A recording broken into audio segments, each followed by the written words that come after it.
Halo guys, ketemu lagi dengan kita bertiga, gua Bung Riza, terus sobat-sobat gua. Bung Ian. Richard. Oke, minggu ini lagi liga-liga Eropa lagi pada ini ya, lagi pada istirahat.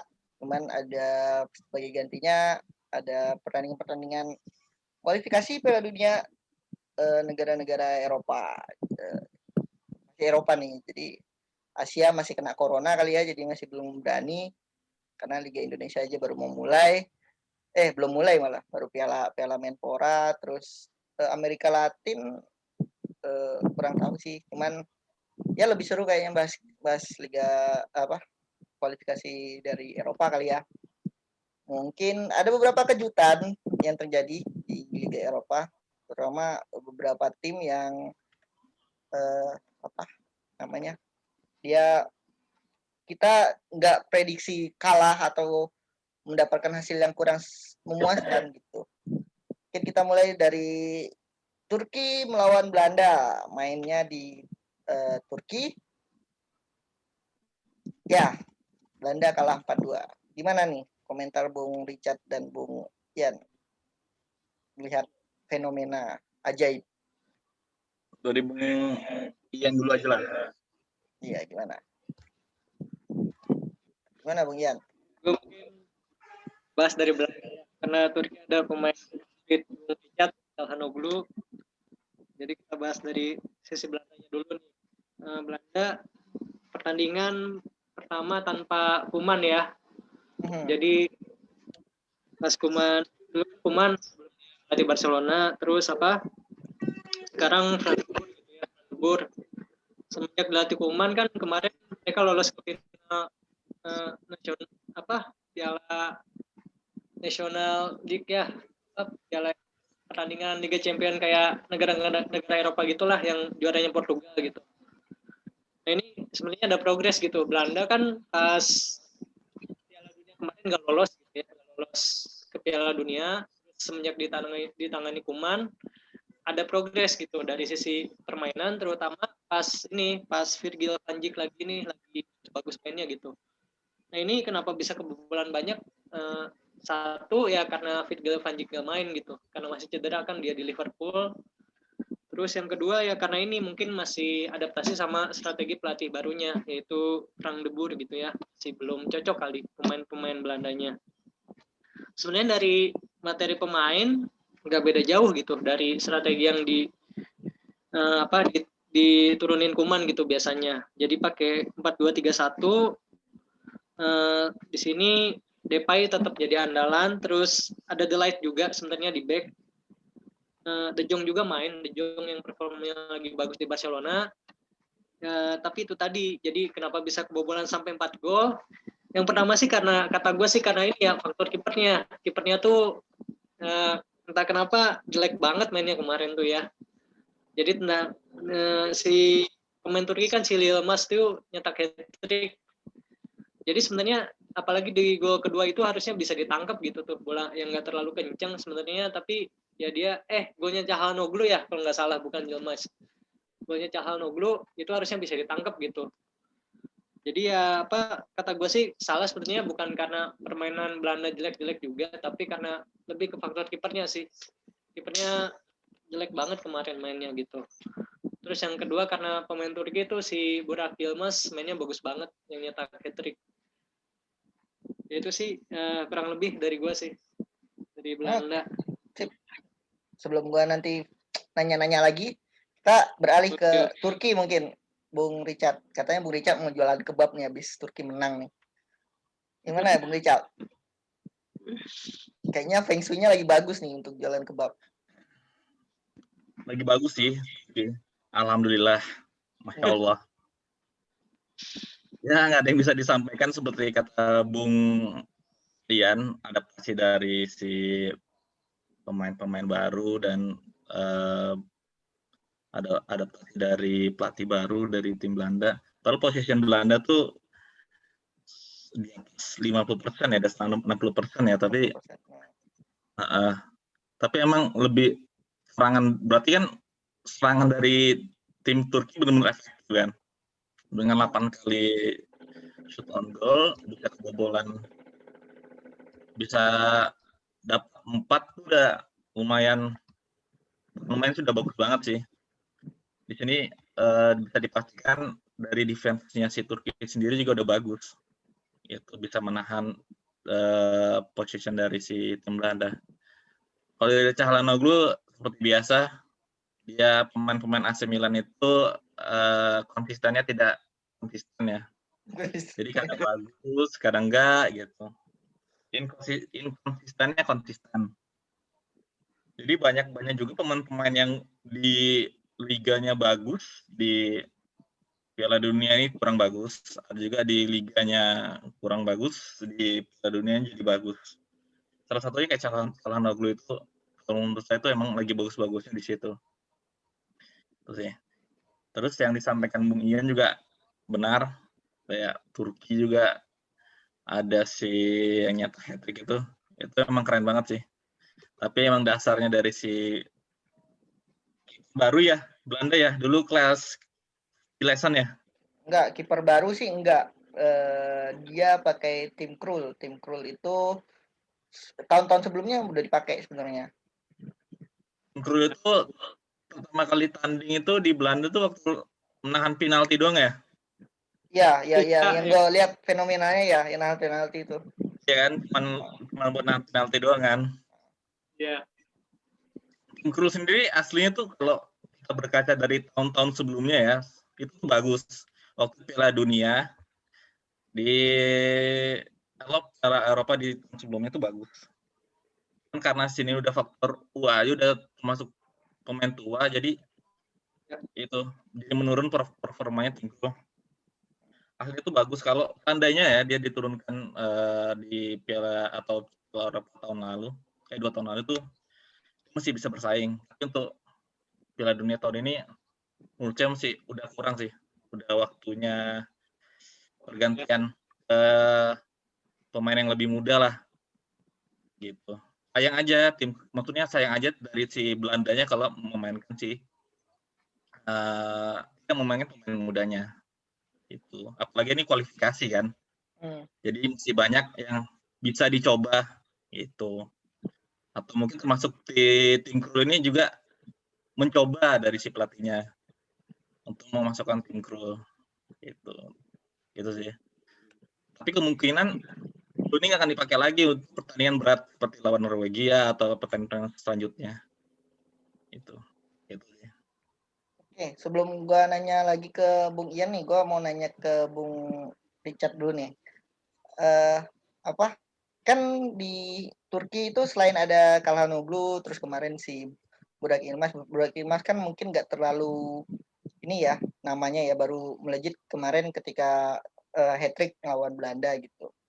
Dan dia juga dari bukan klub yang benar-benar gede, tapi dari Lille yang di Prancis, walaupun langganan champion di Lille dan atau Liga Eropa, cuman kan masih belum gede tuh. Nah, apakah ada faktor jadi sekarang Turki punya, kalau gue bilang ada 2 pemain bintang di situ. Di situ ada selain Calhanoglu, ada juga sekarang ada Ozan Kabak. Nah, apakah dari situ bisa diartikan bahwa Turki ini lebih percaya diri, mereka bisa bersaing di level top gitu? Karena kita tahu sendiri Ozan Kabak baru dibeli Liverpool, belakangan performanya juga bagus. Calhanoglu juga walaupun kemarin kalah lawan MU, Milan, tapi ya tadi inkonsistennya konsisten gitu. Paling nggak masih dipakai lah di Milan gitu. Nah, gimana menurut Bung Richard? Di unmute dulu. Lagi on aja dari si Turki ini karena pertandingan awal dan lawannya tim besar, jadi mereka mencoba untuk all out bisa mungkin dan alhamdulillahnya berhasil. Alhamdulillah gitu berhasil. Mungkin iya. Doa ibu juga kali ya. Doa dari Erdogan juga mungkin. Erdogan juga. Bisa juga. Iya. Oke.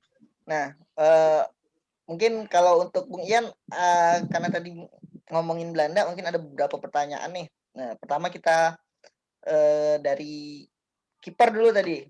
Nah, menurut Bung Ian, apakah memang keputusan udah tepat menurunkan Tim Krul, sementara sebenarnya di Belanda pemakai jersey nomor 1 ada Callison yang secara bukan prestasi ya, mungkin kalau kita lihat dari timnya, Krul itu kan sekarang di Norwich City.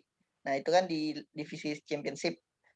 Walaupun kalau nggak salah Norwich itu lagi di ambang promosi ke Premier League, tetapi kan di bench kemarin ada Callison yang dia itu kipernya Valencia gitu, salah satu tim top di Liga Spanyol. Nah kalau kita ngomongin Valencia pasti kan udah sering ketemu Messi, Benzema, belum lagi yang skill top lah gitu. Jadi harusnya dari segi kalau di atas kertas harusnya apakah memang cocok gitu, makanya tim Krul nggak pakai Callison gitu keputusan Frankie de Boer. Kalau ini analisa gue sih sekarang lagi performnya lagi bagus.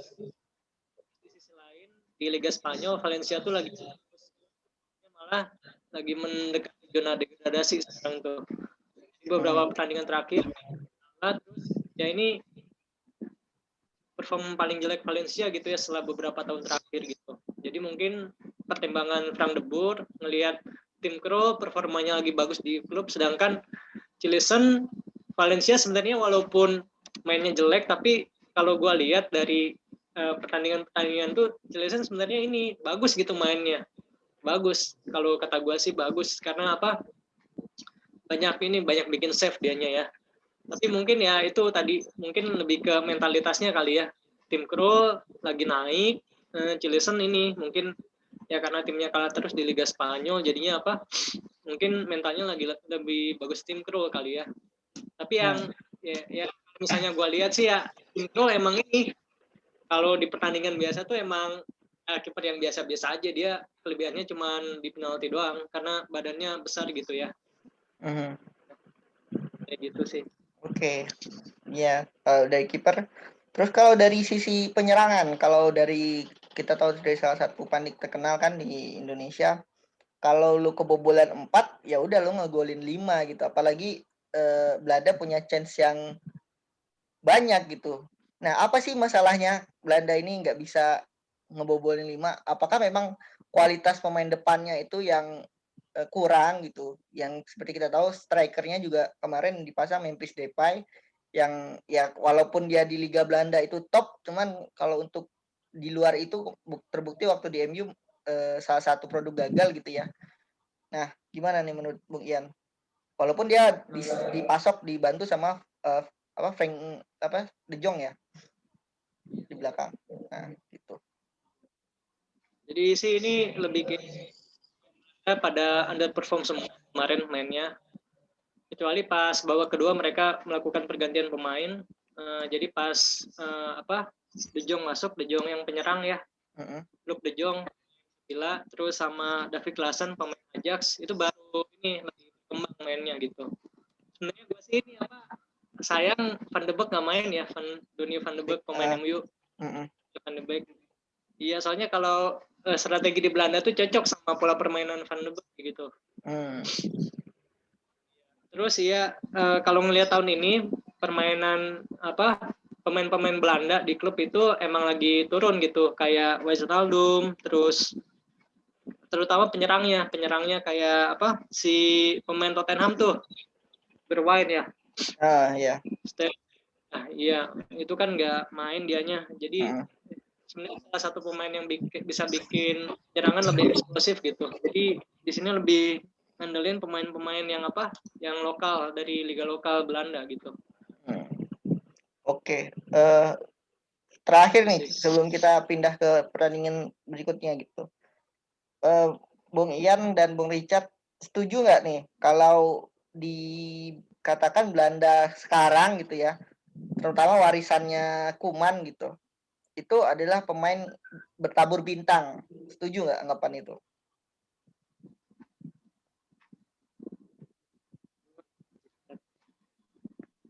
Kalau dari gue sih ini asalkan ada Van Dijk ya bisa dikatakan begitu. karena ada Van Dijk ya. Soalnya Van Dijk itu semasif di timnas maupun di klub itu masif banget. Kita bisa lihat di klub Liverpool nggak ada Van Dijk, sekarang tercecer di peringkat berapa tahu Liverpool gitu ya, nggak bisa bersaing di papan atas. Begitu juga di timnas Belanda. Kelihatan pas Van Dijk gak main tuh bisa kebobolan 4 gol, itu faktor Van Dijk terasa banget. Gimana kalau Bung Richard? Belanda ya. Belanda tuh bagian kuat-kuat di Asia. Jadi sebetulnya seandainya nggak ada Van Dijk juga, udah ada yang tuh udah bagus, udah pemain bintang juga. Loh.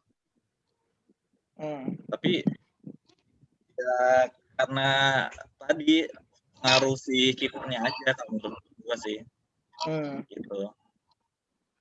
Kalau nggak seandainya Van Dijk nggak ada juga, ada Delay, banyak pemain bintang di situ, back-backnya. Itu yang tahun ini back sama gelandangnya. Kalau tahun lalu kan depannya, untuk tahun ini back sama gelandangnya. Jadi banyak cover. Jadi menurut gue nggak ada alasan untuk Van Dijk-nya nggak main itu bisa kebobolan 4. Enggak sih, itu faktor dari si Van Dijk sih, lebih ke faktor dari si kipernya sih. Kalau emang di Liverpool emang nggak ada, emang dia emang punggawanya kan di Liverpool kan. Nah kalau misalnya di timnas Belanda ini masih banyak yang bisa nge-cover itu. Van Dijk juga main di timnas juga belum lama ini gitu. Oh, berarti kalau gua bisa simpulkan kalau menurut Bung Richard, di Belanda memang banyak nih lumayan bintangnya, cuman untuk posisi penjaga gawang memang krusial gitu. Memang belum ada yang bisa ngangkat tim ini gitu. Iya. Oke. Nice. Kemudian juga bakal diganti tuh penjaga gawangnya kalau menurut gua. Jadi kan penjaga gawang dari tahun lalu ya. Karena biasanya tim Belanda itu dia bakal nurunin pemain mudanya termasuk juga gitu. Jadi kemudian tim itu bakalan dicoret dan bakal nggak tahu nanti siapa. Tapi kemudian dengan performa yang sekarang bakal dicoret dari timnas. Okay. Memang kalau kita ngomongin pos penjaga gawang nggak terlalu banyak sih yang di tim-tim top Eropa maupun Amerika Latin, mungkin ya Amerika Latin apalagi Eropa nggak terlalu banyak stok penjaga gawang dari Belanda gitu. Ya, agree gitu. Oke. Memang nggak banyak, cuman biasanya pemain-pemain yang nggak top itu dengan dimasuk ke dalam timnas Piala Dunia bakalan bersinar gitu ya. Gitu. Racing star lah ya, bintang baru biasanya.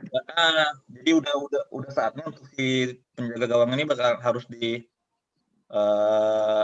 lah dari tim crewnya, mungkin dari Cilesennya juga harus ada namanya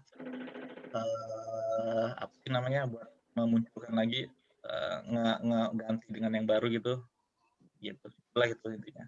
Oke, sip. Paham. Oke, mungkin kita cukupan di Turki dan Belanda, kita pindah lagi ke Prancis melawan Ukraina. Walaupun nggak separah Belanda gitu, cuman aneh juga nih pertandingan pertama kualifikasi beberapa tim besar kayak Belanda, terus ini juga Prancis dengan positioning yang lumayan tinggi, tapi nggak bisa mendapatkan hasil yang memuaskan gitu. Terbukti Prancis ditahan imbang 1-1 dan 2 golnya itu dari Prancis, 1 on goal, 1 gol cantik dari Griezmann gitu. Nah, gimana nih pendapat teman-teman untuk dari segi Prancisnya, terutama ketika memainkan position football gitu ya, posisi 64%, chances juga banyak, ada 18 walaupun shot on targetnya cuma 3 gitu. Tapi nggak bisa optimal gitu. Dan termasuk juga Prancis ini, kalau kita ngomongin si Belanda tadi lumayan banyak bintangnya, di Prancis ini lebih sih menurut gua kualitas pemainnya di atas Belanda menurut gua. Nah, kira-kira apa nih yang menyebabkan mereka nggak bisa mendapatkan hasil maksimal? Sementara di Ukraina itu yang gua tahu tuh cuman si Zinchenko itu pemain City itu, yang winger kiri. Gimana? Kira-kira Bung Richard atau Bung Ian siapa mau analisa duluan? Kalau dari lebih baik Bung Ian duluan. Oke.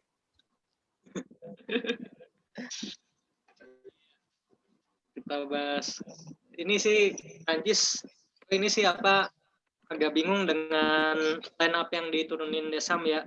Emang dia pakai formasi patennya 4-2-3-1, tapi dari line up pemain yang diturunin kayak aneh aja gitu. Kayak misalnya Rabiot ditaruh di ini di sayap kiri, terus Martial yang lagi nggak bagus performnya di klub malah diturunin jadi starter gitu.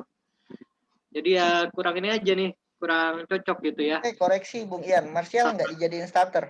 Giroud yang dijadiin starter. Starter. Salah berarti ini, sorry. Martial, Giroud digantiin sama Martial. Iya. Oh ini ya. Sorry, Giroud nggak ganti. Tadi yang udah diganti ya. Martial gantiin Mbappe, sorry, nggak gantiin Giroud, gantiin Mbappe. Oh iya, dari ini sih dari formasi ini udah cocok gitu ya.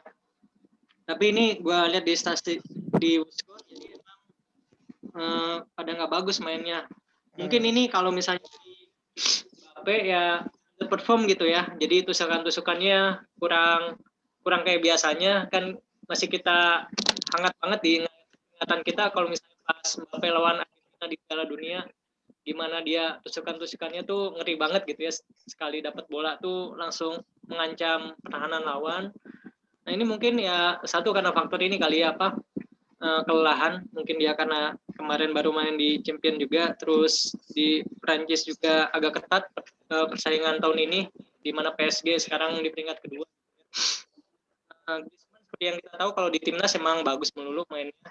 Griezmann walaupun di klub dia belum konsisten. Terus apa ya, dari pemain sebenarnya ini ya pemain yang biasanya gitu Prancis turun ya dengan kekuatan utamanya, tapi ya mungkin karena masing-masing pemain Prancis ini jadi andalan di klub, jadi apa, mungkin mereka ada kelelahan terus emang baru kumpul jadi chemistry-nya belum dapat gitu ya. Di sisi lain Ukraina ini ada beberapa bintang yang lagi naik daun gitu ya, kayak seperti Bung Rija bilang ada Zinchenko, terus ada ini juga pemain Atalanta nih yang sekarang udah jadi pemain inti, itu Malinovskyi gitu ya. Oh, strikernya. Jadi ya ini iya. Jadi ya nggak ini sih nggak terlalu terkejut sih misalnya Ukraina juga bisa ngasih perlawanan gitu. Gitu kira-kira. Iya. Oke. Gimana Bung Richard? Kalau dari analisis Bung Richard? Menarik Ukraina Prancis. Kirain bakalan mainin si itu. Zinchenko. Ya kalau Zinchenko beda cerita kali ya. Ya bagus. Gue nggak ada komentar apa sih dari Prancis sama si Ukraina karena tim kuat semua kalau menurut gue. Walaupun di atas tuh masih lebih bagus Prancis, kan bagus sih. Gue bingung juga sama tim ini kenapa bisa imbang. Maksud gue dengan pemain bagus gini apa ya, kenapa enggak ini, maksudnya enggak posisinya tuh enggak berimbang gitu loh. Apakah karena mereka mesti coba-coba, karena ya mesti kualifikasi dan grupnya juga ya mereka mesti nganggap enteng, nggak ngerti lah di kualifikasi ini mereka mesti tim besar mesti buat coba rotasi pemain karena kan khawatirnya ketika misalnya si Griezmann yang biasa di sayap dicoba di tengah, misalnya ketika hari pertandingan Griezmann nggak bisa main di sayap beneran, itu mungkin itu sih lebih ke coba-coba sih, karena kondisi sekarang corona kan, jadi mungkin timnas itu ada kemungkinan cederanya itu bukan cedera dari injury itu sih, lebih ke cedera kayak fit sih. Jadi mereka masih mencoba-coba formasi yang seandainya dia ditempatkan di yang bukan dia suka gitu, atau bukan di best performnya gitu sih, lebih ke coba-coba itu sih. Oke. Ya mungkin gue sedikit nambahin kali ya. Ini lebih ke personal opinion aja, no offense kalau ada fansnya gitu. Menurut gue nggak tahu kenapa nggak suka aja ngeliat si Kim Pembe ini, karena dia yang on goal juga kan. Gue nggak tahu kenapa, ya mungkin karena dia main di PSG dan terus dianggap salah satu pilar di PSG gitu. Cuman menurut gue dibanding Kim Pembe lebih bagus Kudzoma malah, walaupun Chelsea ya gitu saingannya MU. Tapi gue lihat Kim Pembe nih nggak banget sih, bukan nggak banget, maksudnya belum mateng. Karena setahu gue dia juga masih muda gitu. Itu sih belum mateng aja gitu. Nah terus nextnya Dembele sih, Dembele juga kenapa nggak dimainin di awal. Terus mungkin ada juga faktor Pogba yang baru sembuh cedera, jadi karena Pogba termasuk sentral di Prancis. Nah cuman memang ketika Pogba main untuk di pertandingan ini kan dia main di sayap ya, kayak dia main di MU. Nggak waktu ketika Prancis juara yang dia main di nomor 6. Nah mungkin apa ya, secara formasi masih ya benar tadi kata Bung Richard gitu, masih coba-coba formasinya, belum pakai benar-benar yang formasi ideal gitu. Mungkin kalau mereka udah terjepit gitu, mereka akan pakai formasi ideal gitu, yang Pogba mungkin bisa main di nomor 6. Cuma nanti pertanyaannya ketika Pogba main di nomor 6 kan semalam yang main itu ada Kante sama Rabiot. Kante itu juga di Chelsea lagi bagus-bagusnya gitu. Nah Rabiot mungkin kalau Bung Ian mau nambahin gimana dia di Juventus, nanti bisa mungkin habis ini boleh nambahin gitu. Nah mungkin lebih ke situ sih, kalau Pogba main siapa yang akan dia gantiin dan gimana peran nomor 6 dan pendampingnya ini. Kalau gue sih lebih ngelihat harusnya Rabiot ya diganti sama Pogba gitu, karena Kante lagi bagusnya tuh di Chelsea. Nah cuman lebih ke perannya aja kalau di Prancis akan seperti apa gitu. Nah, mungkin itu Bung Ian mau nambahin tadi terkait Rabiot. Rabiot ya. Ini Rabiot di Juve juga. Sih ini apa? Belum level ya, karena mainnya gak konsisten juga. Terus ini dia masih secara taktikal tuh masih sering ngoper bola ke belakang gitu. Jadinya masih, kalau misalnya kita ngebandingin gitu sama level seniornya dulu di timnas Prancis yang juga pernah main di Juve, Blaise Matuidi gitu ya, masih belum mencapai level tersebut lah gitu ya. Terus ya ini gue sih nambahin sih dari Prancis, emang pas mereka juara Piala Dunia itu kan pakai formasi 4-3-3, Griezmann, terus Giroud sama Mbappe di depan, terus ini ada Kante, Matuidi sama Pogba gitu, dimana Pogba tuh mainnya lepas karena diapit sama dua jangkar yang bagus banget, itu Kante sama Matuidi gitu. Satu pekerja keras, satunya lagi staminanya luar biasa gitu Kante. Jadi ya kemarin setuju sih sama Bung Rija sama Bung Richard juga, ini formasi coba-coba, Deschamps pengen dimensi yang lain gitu ya. Gue yakin sih kalau misalnya dia pakai pakem yang lama tuh bakalan menang gitu, tapi ya mungkin itu tadi karena apa, karena pengen coba-coba formasi yang dia punya dimensi yang ada sekarang, pengen dimaksimalin gitu dari sisi pemainnya, jadi ya mau coba-coba pemain di posisi yang lain kali, mungkin itu sih. Oke, sip. Jadi kita sepakat ya, mungkin memang Prancis lagi coba-coba formasi itu. Oke, mungkin match terakhir sebelum kita ke ke sesi berikutnya, Gua nggak akan kita nggak coba ngobrolin tim gede. Mungkin ini timnya, ini ada pemainnya Bung Richard nih. Swedia lawan Georgia, walaupun cuma menang 1-0 gitu. Di sana di Swedia, mungkin yang menariknya Swedia ini nggak bisa lepas oleh pemain-pemain senior, model-model Zlatan Ibrahimovic sama Sebastian Larsson, yang Zlatan itu udah 39 tahun walaupun di Milan masih dimainin gitu. Larsson juga 35 tahun gitu. Nih, ada apa dengan Swedia nih? Walaupun menang gitu, apakah memang nggak ada pemain regenerasinya memang mandek gitu atau gimana kira-kira? Nggak berani kayak Belanda kan, ya ganti aja gitu pemainnya gitu, walaupun resikonya memang nggak akan perform gitu.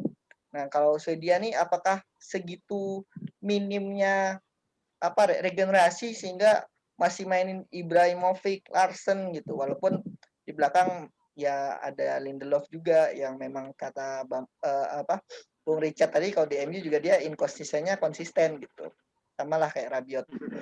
Nah, gimana kira-kira? Ya, ada Kita ngomongin Swedianya ya. aja lah. Georgia kan kita nggak pada tahu nih. Swedianya aja. Ya, betul kata Bung Riza, emang si Swedia itu emang minim sekali regenerasi yang terbukti dari si Zlatan Ibrahimovic. Udah berapa case dia di Swedia yang udah pensiun pun harus ditarik lagi, yaitu salah satunya karena dari penyerang itu nggak ada, Bung Riza. Itu bukan karena keinginan dari Ibra, tapi karena keinginan dari negaranya sendiri untuk si Ibra untuk dimainkan. Ya itu faktor regenerasi juga, terus minimnya juga mungkin di liga-liga yang sekarang tuh banyak yang di stop juga, atau di Swedia di stop atau enggak nggak tahu. Jadi tidak banyak bermunculan potensi dari pemain muda di Swedia gitu. Dan kalau dan kalau Belanda sendiri kan, dari Ajax sendiri akademinya udah terkenal sekali untuk melahirkan pemain-pemain bagus gitu. Berbeda dengan Swedia gitu. Ya mau tidak mau harus dimainkan punggawanya itu si Ibra. Walaupun nggak berpengaruh banyak, at least dia punya pengalaman yang bagus dan pernah mengatasi tim lawan dengan bagus gitu. Itu sih yang benar sih, emang kurang regenerasi, ditambah sekarang mungkin sedikit sekali liga-liga yang dimainkan di Swedia atau di negara-negara yang lainnya yang tidak terkenal dengan footballnya gitu. Nah, termasuk dari si Georgia sendiri pun kita juga nggak tahu siapa pemain terkenalnya kan. Itu ya karena di liganya sendiri juga kita nggak tahu, atau di pemain Georgia sendiri ada yang keluar atau bermain di Premier League, atau kita juga nggak tahu. Oke. Oke. Gimana Bung Ian? Tambahan juga di Swedia ada Kulusevski ya, pemain Juve. Gimana Bung Ian kira-kira? Juve ya. Di menyambung ini sih, kemarin pas Ibra pakai, ya nggak bisa kita pungkiri dari artikel-artikel sebelumnya juga, kenapa bisa bikin Ibra comeback itu ini karena pelatihnya juga ini nggak nyangka bahwasanya Ibra masih pemain terbaik Swedia sampai saat ini gitu, masih pemain terbaik Swedia di antara pemain yang lainnya. Di mana pas konferensi pers juga sebelum pertandingan, Ibra itu ini nggak biasanya, dia yang biasanya meninggikan diri gitu ya, dengan kata-katanya yang khas gitu, Lord Ibra gitu, dia sampai ini meneteskan air mata gitu. Karena apa? Karena merasa ini masih. Terus yang kedua ya ini untuk pengalaman juga sih, pengalaman yang bisa naikin mental, dimana dari pertandingan ini terbukti gitu ya, Ibra masih bisa berkontribusi dengan asisnya gitu ke gol dari Klaassen gitu. Terus menyambung ke kenapa belum ada regenerasi sampai saat ini untuk Swedia, sebenarnya ini udah muncul gitu pemain-pemain Swedia yang bisa jadi pengganti Ibra gitu. Yang pertama benar kata Bung Ria, kayak Dejan Kulusevski di Juventus, sama ada yang lebih pas lagi sebenarnya ini Alexander Isak dari Real Sociedad tuh, yang sekarang bisa bersaing di jajaran top skor Liga Spanyol, dan permainannya dari tahun ke tahun udah semakin matang gitu ya. Tapi ya itu tadi masih Swedia memang masih butuh Ibra gitu, masih butuh Ibra untuk bisa menyuntikkan mental juara ke timnya, dan juga ini perlu ada sosok leader ya, karena di Swedia sendiri kayaknya belum ada sosok leader yang sekuat Ibra. Oke. Ya mungkin itu sih. Lebih ke mentoring ya. Ya, sepakat sih. Ya kalau Ibra mungkin kita sepakat lah. Sebastian Larsson nih gimana? Umur 35 tahun masih main di timnas. Kalau Ibra kan ya di AC Milan gitu. Kalau Sebastian Larsson nih ada ini nggak dari Bung Ian? Masih dimainkan gitu. Terus ya sama sih ya, terutama dia kayaknya belum ada pemain yang bisa gantiin juga Sebastian Larsson. Jadi dia secara memang pemain ini dari bola-bola matinya bagus banget gitu ya. Dari sisi bola mati, gue masih ingat sih pas dia main di Birmingham City pas periode 2000 awal tuh, ini banget salah satu eksekutor tendangan mati yang mungkin bisa dikatakan jajaran terbaik di dunia pada saat itu ya, Sebastian Larsson. Dari free kick sama cornernya itu bahaya banget. Terus ya di sisi lain ya ada pemain tengah yang bagus di Swedia tuh. Ya, ada sih ini Emil dari Red Bull Leipzig gitu ya. Si Forsberg pemain Liverpool dari Leipzig, tapi sayangnya di Leipzig dia sekarang ini juga jadi cadangan gitu statusnya gitu. Oke. Masih Larsson. Oke, sip. Oke, mungkin untuk segmen review match kita cukupkan. Nah, sekarang mungkin kita ke segmen terakhir nih. Prediksi. Ya, seperti biasa kita prediksi, cuman ini kita bukan prediksi skor, prediksi tim-tim mana aja yang akan lolos ke putaran berikutnya dari kualifikasi. Mungkin gua bacain dulu satu-satu. Kita mulai dari grup A. Di grup A itu ada Serbia, Portugal, Luxembourg, Irlandia, Azerbaijan. Nah, kira-kira mungkin gue mau nanya dulu nih ke Bung Ian mungkin yang ngerti. Ini kalau kualifikasi Piala Dunia gini, kalau keuntukan grup ke tingkatan berikutnya itu hanya juara 1 apa sampai juara 2 atau 2 terbaik? Juara ini kan kalau 13 tim, 10 tim juara sama nanti sisanya playoff yang 3 tempat lagi. Jadi 10 tiket buat tim juara, 3 lagi playoff. Oke, berarti kita ngomongin 10 masing-masing juara grup dulu yang potensial, baru habis itu kita pilih dari semua grup itu 3 runner up. Berapa runner up jadinya? 6 ya? 6 runner up. 3. Jadi 13 satu. Kurang 3 lagi ya? Iya. 6 terbaik harusnya kan? Baik ya. Iya. 6 runner up terbaik kan? Tadi aduin sama Eropa atau sama zona yang lain, lupa juga. Iya. Kan juara grup, terus nanti dia ada kayak entah dibikin grup kecil lagi kan, kayaknya yang 16 itu dibagi 4 grup kayaknya. Harusnya. Bisa jadi, iya. Jadi kita 10 juara grup dan 6 runner up terbaik. Di juara grup dulu. Di grup A ada Serbia, Portugal, Luxembourg, Irlandia, Azerbaijan. Nah, Bung Richard dan Bung Ian, pilihannya di grup A. Aduh, belum lihat komposisi pemainnya lagi. Tapi biasanya Serbia pemainnya bagus-bagus sih, regenerasinya sih. Serbia kalau nggak salah ada kemungkinan. Iya, ada kemungkinan sih. Kalau gue masih, walaupun dia sekelas Portugal, gue lebih milih Serbia sih. Portugal mesti dimainin Ronaldo nggak? Masih, kalau nggak salah. Masih, Masih. Masih ya. masih. Jangan lupakan juga Portugal ada ini loh, apa namanya? Bruno. Jota. Oh. Oh, Bruno ya. Bruno. Iya sih, ya Bernardo ya Silva tuh. Portugal sih. Jadi Benar-benar. apa nih? Gue Portugal, Serbia sih.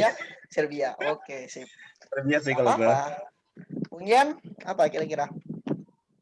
Ya, juara grup tetap Portugal karena ini kedalaman skuadnya lebih dari tim-tim yang lain. Terus runner up-nya Serbia.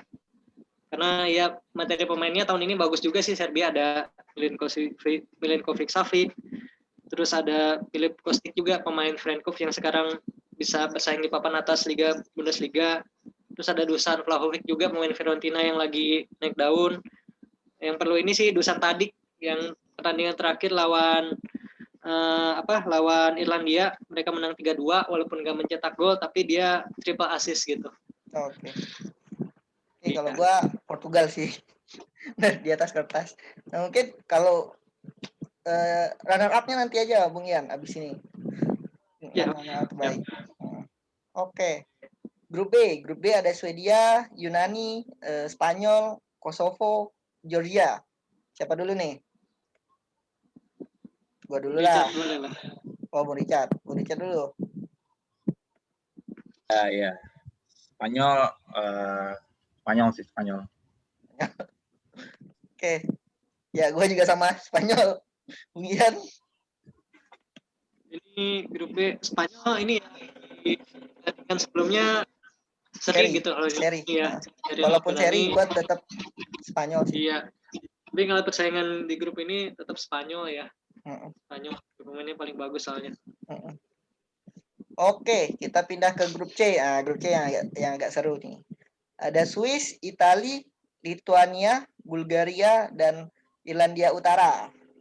Nah, siapa nih? Gua Italia. Murni karena pemainnya menurut gua lebih merata dan lebih oke kualitasnya. Gimana Bung Ian? Kalau gue sih kalau skala tim nasional ya, kalau ngelihat Italia di masih ada progres, tapi kita nggak bisa menafikan Swiss itu performanya lagi bagus banget. Ya, jadi sih gue ngejagoin Swiss kalau di grup ini. Oke. Bu Richard. Iya, benar-benar. Sekarang tuh di Italia itu ya di bagus, cuman seringnya di timnasnya itu jadi mempem. Gitu sih. Tahu kenapa ada pemain yang bisa menaikkan moralitas nggak sih di Italia sekarang? Di mana? Di Italia. Di Italia. Di Italia kan ada Donnarumma kipernya, terus penyerangnya ada Immobile, Insigne, terus ada di belakang ada Chiellini, kapten Chiellini kali ya? Chiellini ya sembut. Chiellini sama siapa? Bonucci. Backnya aja yang tua. Tengahnya siapa tengahnya? Tengahnya Locatelli, Verratti sama Pellegrini. Jorginho bisa. Iya sih. Bagus sih cuman. Iya sih, biasanya kompak itu kalau Italia kalau main di timnas itu. Itu kayak Mobile juga kalau misalnya di timnas walaupun dia di top skor di Liga Italia, di Lazio bagus, di timnas Italia jelek main itu di Mobile. Iya. Jadi gue lebih milih Swiss sih. Swiss. Nggak apa-apa. Swiss ya? Swiss ya? Yo, Swiss. Yeah. Ada Swiss, ada Lituania, ada Bulgaria, ada Irlandia Utara. Udah, yakin Swiss ya? Swiss ya. Oke. Terus di grup D ini juga agak lumayan seru. Ada Bosnia, Finlandia, Ukraina, Prancis, sama Kazakhstan. Siapa kira-kira? Gua tetap Prancis walaupun seri. Prancis ya. Iya. Prancis. Bung Ian, karena komposisi pemainnya si berbintang di Prancis walaupun kemarin sih coba-coba tapi ketika udah menemukan tempat baik maksudnya udah dapat feeling, walaupun yang nyoba nih di Griezmann udah dapat feeling di tengah itu bakal bagus sih. Gitu sih. Tetap Prancis sih. Bung Ian gimana?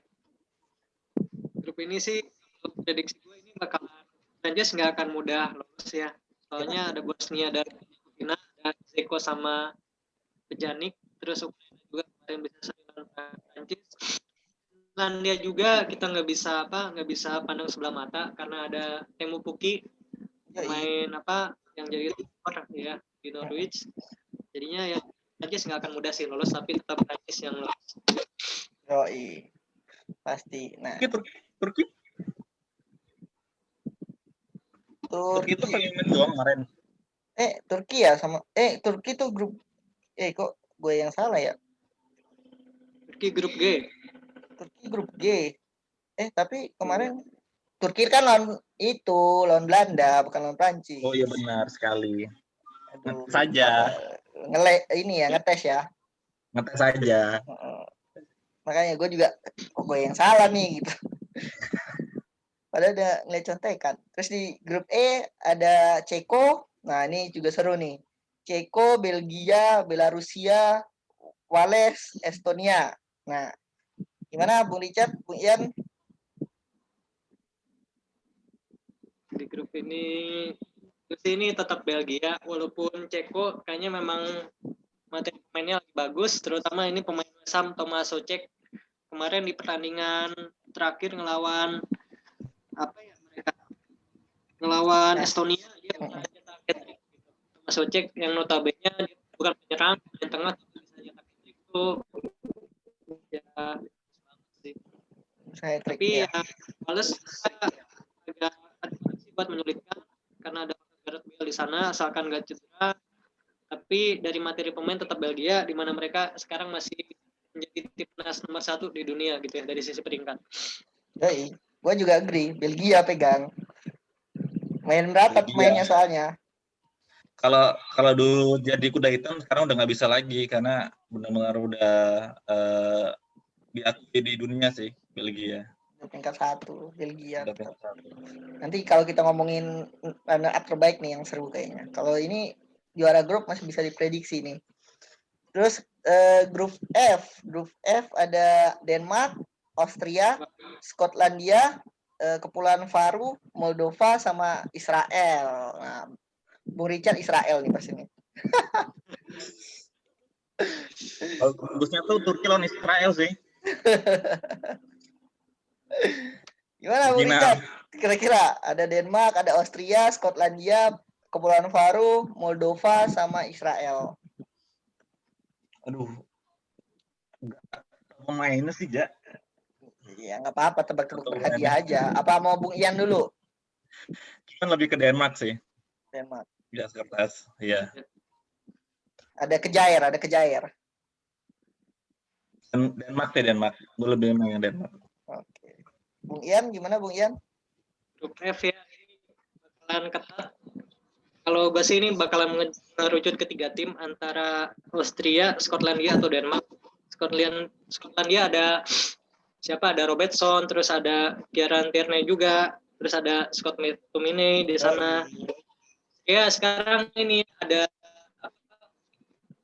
pemain penyerangnya lagi bagus tuh, Sasa Blažič di Bundesliga, dia jadi jajaran top skor juga.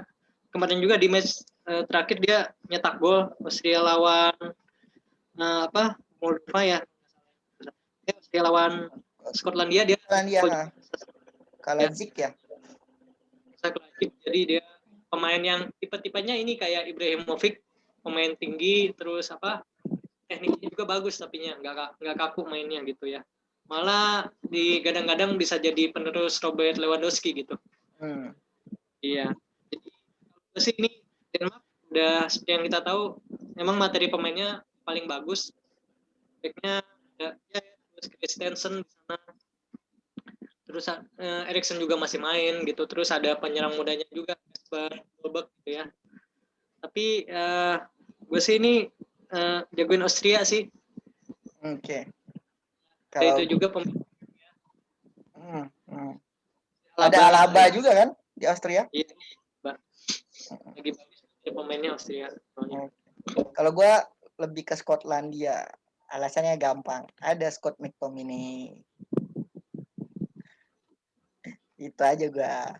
Skotlandia gue jagoinnya. Oke. Nah, ini yang seru nih. Ini yang di nanti Bung Richard nih. Grup G. Ada Norwegia, Turki, Montenegro, Latvia, Netherlands, sama Gibraltar. Gimana? Bung Richard nih. Bung Richard tadi yang udah gatel nih. Mau apa nih? Aduh. Susah kalau grup G nih, susah. Cuman sayangnya si Belanda itu udah kecolongan ya, karena di grup ini grup neraka juga kalau menurut gue tuh. Ada Norwegia, ada si Turki, ada si Belanda. Nah, karena berhubung Turki udah menang lawan Belanda, jadi gue mengunggulkan Turki. Gitu. Gitu ya sih. Oke. Kalau Bung Ian nih apa nih? Ini grup yang ketat banget sih. Ketat bener. Ketat ini sih. Iya. Di sana ada 4 tim yang kalau kata gue punya peluang lolos paling tinggi. Itu ada Norwegia, Turki, Montenegro juga. Jangan kita coret dari list karena ada Stefan Jovetic di sana. Ada Stefan Savic juga pemain Atletico. Terus ada back Lazio juga si Adam Marusic. Ini Belanda. Tapi Norwegia seperti yang kita tahu ada Haaland, terus ada si Alexander Sørloth juga dari Leipzig, terus yang bisa ada Odegaard. Ya. Jadi ya terus ada favorit Bambang juga, Bung Richard juga, Jens Peter Hauck main AC Milan. Ya, jadi kita nggak bisa menafikan juga bahwasanya ini ketat banget sih persaingannya. Tapi kalau dilihat dari match kemarin si jagoan Turki. Jagoan Turki. Iya. Waduh, mantap. Soalnya pemainnya lagi pada bagus pemainnya. Jadi memang lagi beda sendiri nih. Gua Norwegia. Norwegia alasannya pasti Haaland dengan Odegaard. Odegaard lagi bagus. Sampai Real Madrid nggak mau lepas gitu. Jadi gua Norwegia. Lebih ke Norwegia aja. Walaupun Turki menang ya kemarin lawan Belanda, cuman menurut gua itu hanya karena dia pertandingan pertama aja sih. Gitu. Oke, kita lanjut. Tapi dengan menangnya Turki itu bakal paruh besar loh, Ja. Iya, karena pasti. Belanda terus berjuang keras, udah nggak bisa lagi coba-coba untuk next-nya gitu. Pasti. Cuman dengan begitu Norwegia akan lebih waspada lawan Turki pasti. Yes, iya, pasti. Makanya seandainya Norwegia kalah sama Belanda, tapi juga kalah sama Norwegia, kita tiga ini aja ya.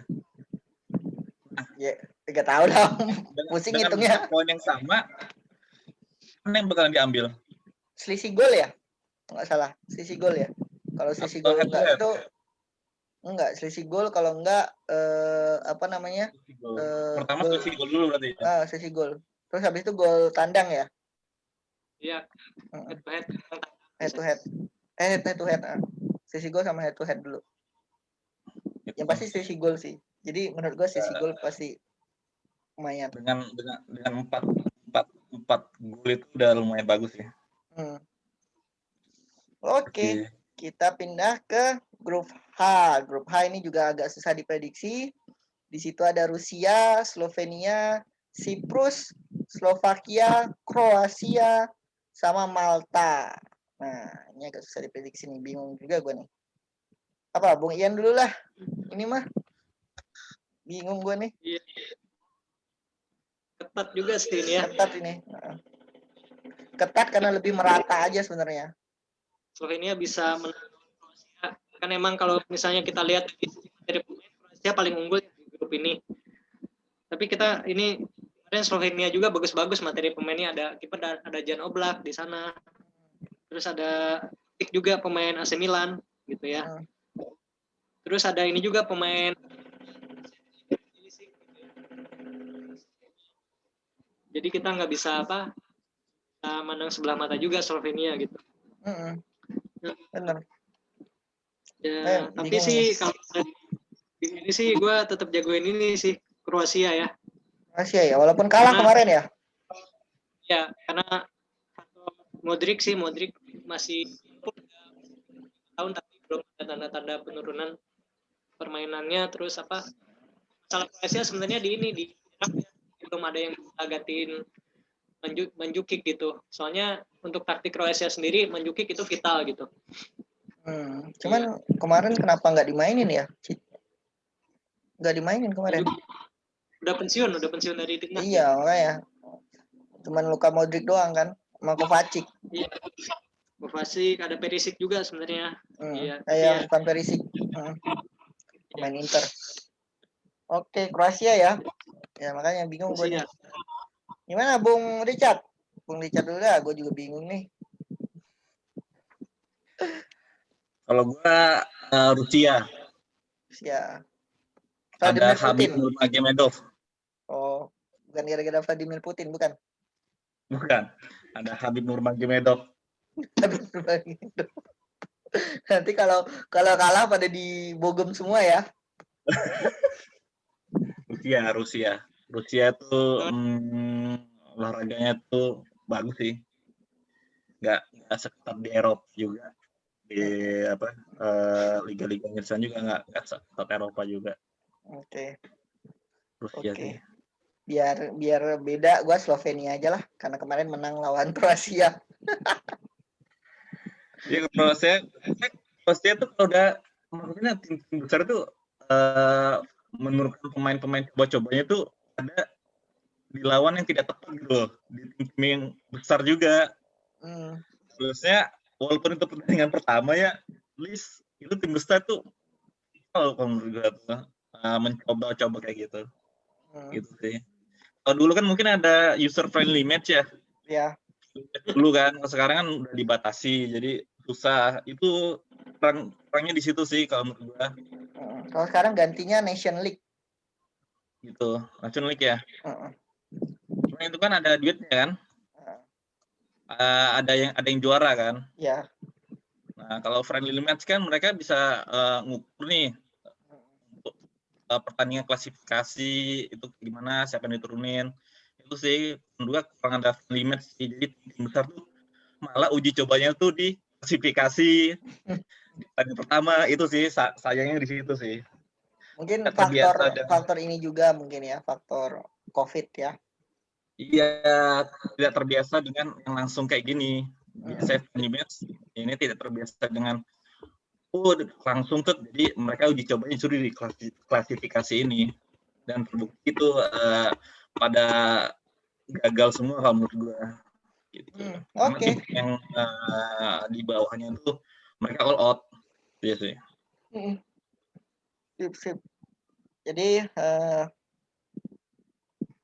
Rusia ya, Bung Richard. Oke, kita ke grup I. Grup I nggak terlalu ketat, cuman ya perlu kewaspadaan juga. Itu ada Inggris, Albania, Polandia, Hungaria, Andorra, sama San Marino. Gua dulu lah pasti Inggris. Karena dari dulu gue suka Inggris kalau Eropa. Gimana Bung Richard sama Bung Ian? Dari Richard dulu. Bebas. Kalau menurut gue sih dari lu dulu, Bung Ian. Yaudah, ya. Ya paling ini sih udah yakin sih Inggris yang bakalan lolos ya. Karena ini Inggris sekarang itu kayaknya kalau dilihat dari sisi pemain sebenarnya pemain paling bagus tuh ada di Inggris.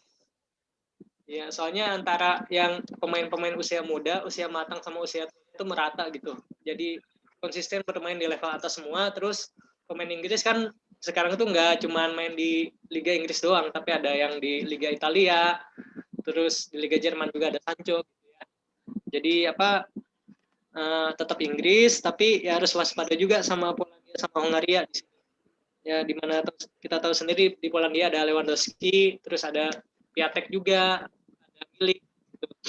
Tapi ya Polandia sayangnya di sini dia dari sisi tengah sama pertahanannya nggak sementereng sisi penyerangannya gitu. Jadi kayaknya Inggris bakalan dominan di grup ini gitu. Oke, gimana Bung Richard? Ya sih Inggris sih, karena dia udah mengantongi 5 gol sih. Itu udah kunci sih kalau menurut gue. Tapi gue nggak tahu apakah formasinya Antu coba-coba atau udah pakainya, gue nggak tahu sih. Tapi yang mengantongi Belum pakem gol, karena kemarin terakhir itu Inggris beberapa pemain nggak main. Kalau nggak salah Harry Kane pun nggak main. Nah. Kalau nggak salah. berarti Jadi masih stoknya Inggris banyak ya. pemain Inggris tuh. Kaptennya aja itu Sterling kemarin. Maguire nggak main ya? Maguire nggak main, cuma Johnston doang yang main. Yang itu ya sama Kwadi apa nih?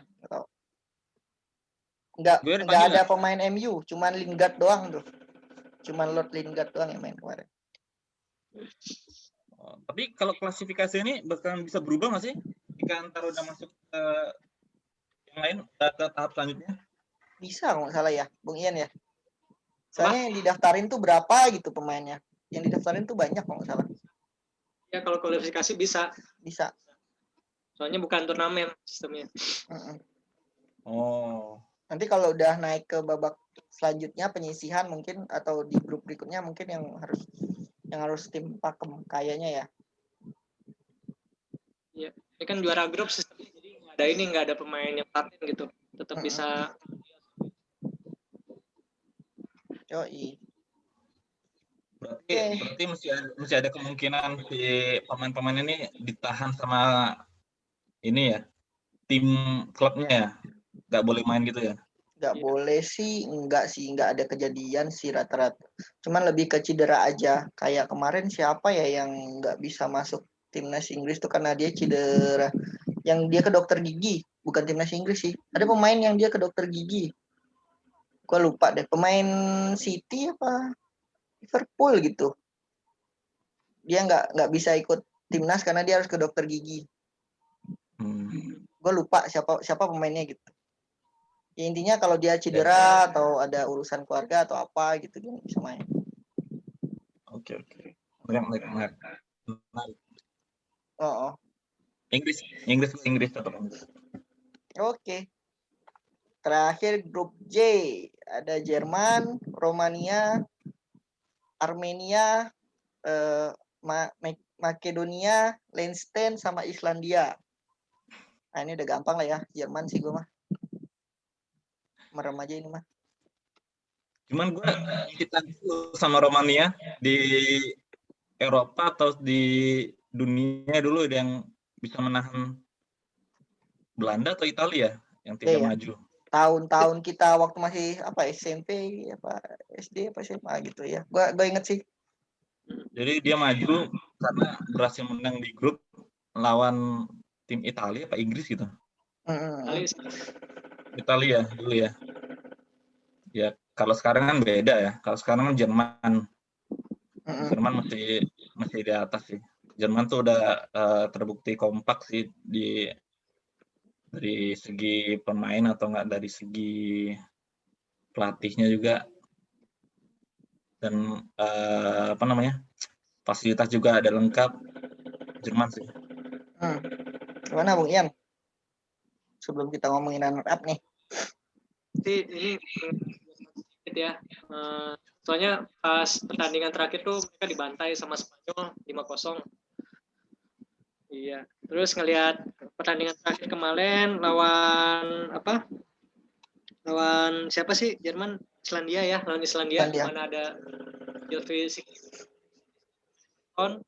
tapi Jerman masih bisa dominan. Saya sih ngerasa Silo itu udah mulai ketemu lagi. Jadi dari line up-nya tuh udah pas menurut gue porsinya, terutama di lini tengahnya. Di situ ada mereka nggak menyampingkan Kroos gitu ya. Walaupun Kroos lagi bagus performnya di klub, tapi mereka pakai Goretzka sama Joshua Kimmich yang jadi elemen penting dalam treble winners Munchen musim lalu gitu ya.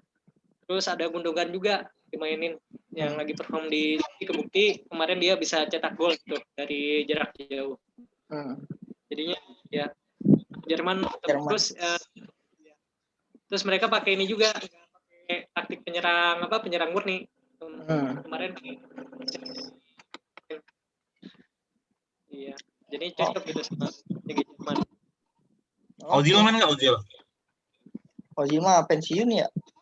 Jadi kayaknya pindah ke Turki kayak. Kayaknya sih. Jangan Mungkin ke bakal Bapak. dipanggil Turki dah. Lebih menjanjikan bisnis Kemungkinan kebab. Ozil dipanggil Turki. Oke. Oke. Itu yang juara grup, berarti kita pick nih 6 dari yang runner up terbaik. Oke, diingat teman-teman, ini kemungkinan harusnya sih yang mana golnya paling gede ya. Nah, cuman gue kalau nggak salah ini nggak dihitung, ntar ada yang 6.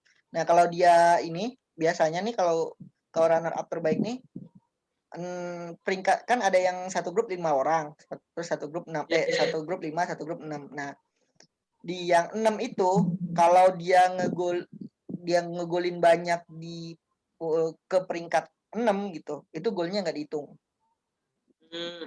Nah, itu paham ya Bung Richard ya? Ya. Oke. Dari gua dulu kali ya, nanti baru Bung Richard sama Bung Ian. Ya. Oke, kalau dari gua tadi kan di grup A itu ada Portugal, terus gua ngeliat lawan-lawannya juga sebenarnya ketat. Di grup A ini gua sambil listing dulu. Yang paling gampang dulu lah, yang gue kira-kira bisa banyak ngegolin. Pertama gue untuk runner up terbaik salah satunya Polandia, karena ngelihat dari di sana ada Andorra. Nah, mungkin dia bisa banyak dapat gol tuh di Andorra karena ada Lewandowski ya, sama Albania mungkin gitu. Nanti banyak di sana. Nah, terus selanjutnya ada di grup H, menurut gua tadi gua jagoin Slovenia, terus runner up-nya Kroasia menurut gua. Banyak juga yang bisa jadi lumbung gol kayak Siprus sama Malta. Tuh udah 2. Terus di grup G juga tadi gua jagoin Norwegia, terus kemungkinan Turki. Jadi Norwegia dan Turki, karena di situ ada Latvia dan Gibraltar yang bisa jadi lumbung gol.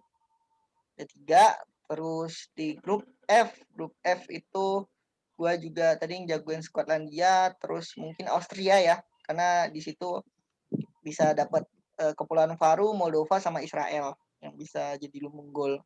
Udah 4. Terus dari grup E gua jagoin tadi Belgia, terus untuk runner up-nya kalau gue sih sebenarnya jujur kalau ngeliat kualitas Ceko ya, cuman gue berharap Wales yang naik, karena ini juga lumayan bisa nih di grup E 2 tim, karena lumbung golnya di situ ada Belarusia sama Estonia. Terus terakhir di gua tadi grup C itu ada Italia, gue jagoin, terus runner up-nya menurut gue Swiss gitu. Oke, itu 6 dari gue. Mungkin dari Bung Ian atau Bung Richard. Siapa? Oh. Ya. Kalau ini itu gue megang Serbia bakalan lolos. Terus yang kedua Italia, soalnya gue di grup C jagoin Swiss yang jadi Italia tetap lolos jadi runner up. Terus yang ketiga gue megang ini sih Ukraina sih. Ukraina lolos. Terus Ceko juga gue pegang Ceko. Terus di grup F itu gue jagoin Austria lolos, tapi di sini ada Denmark, jadi lolos juga Denmark. Satu lagi di grup G, Belanda. Oke. Ya. Berapa tadi itu? Grup A 1, grup C 1, terus grup D 1, terus grup E 1, grup F 1, grup G 1 ya, 6. Oke, Ya, Bung Richard. Jagoin siapa aja nih runner up-nya, Bung Richard?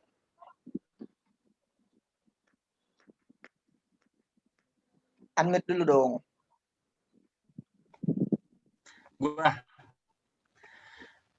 Gua jagoin Romania, Bahasa Polandia, Romania, Polandia, oke. Norwegia, Norwegia, oke. Finlandia. Skotlandia, oke. Udah berapa tuh? 4. Terus Italia. Apa? Italia. Italia. Oh iya, karena Ah, Swiss ya. Ya 5. Terus iya dong. Terus sama Portugal. Portugal, karena dari Serbia ya. Oke, sip. Iya. Mungkin itu aja. Mungkin teman-teman juga mau nebak-nebak berhadiah gitu. Lumayan seru di kualifikasi Piala Dunia. Siapa yang akan maju ke babak berikutnya untuk dapetin kalau nggak salah 4 besar harusnya. 4 dari Eropa untuk di Piala Dunia. Oke, mungkin itu aja kali ini. Udah lumayan lama juga kita. Jadi harusnya minggu depan kita bisa prediksi match lagi ya untuk liga-liga top Eropa. Kalau nggak salah Sabtu depan udah ada lagi liga-liganya. Jadi ya sambil mungkin kalau ada match-match yang seru kita bisa sambil review yang kualifikasi Piala Dunia juga. Oke, paling itu dulu. Kita undur diri dulu. Gua Bung Rija, terus Richard. Bung Ian. Oke. Iya. Kita ketemu lagi di video-video berikutnya. Salam bola. Salam Jepang Speed. Jalan. Oke.